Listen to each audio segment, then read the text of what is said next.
All right, so this is just quick notes on kind of how to approach problem solving in physics in general, but also especially for word problems. All right. So these are my notes.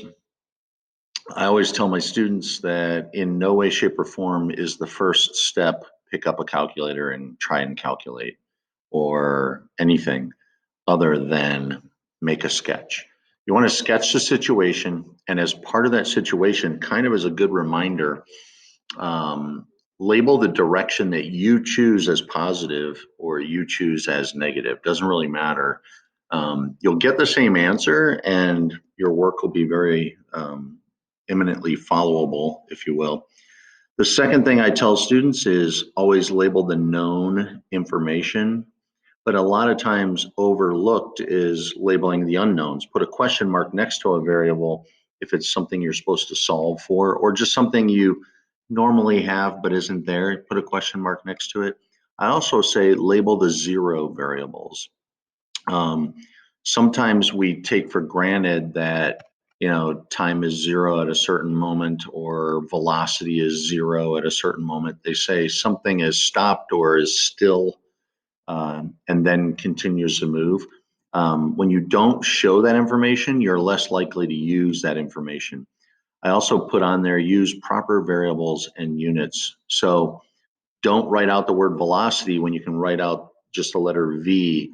The reason I say that is because once you have everything kind of cataloged, um, there may come a time where you're doing a test with an equation sheet present in physics, like near the final exam, especially.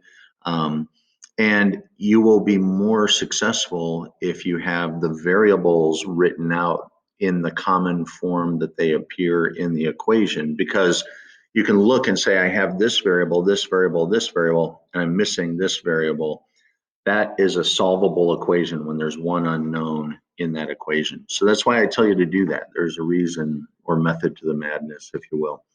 And I say try to draw a graph. Actually, the position versus time or velocity versus time, but I would say both. You may not use both. You may not have enough information easily available to fill out one or the other, but generally speaking, you'll have enough information to completely fill one graph out.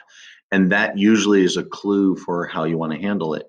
If I'm dealing with a position time graph, I'm going to be looking for slopes. I'm going to look for locations on the graph, certainly times.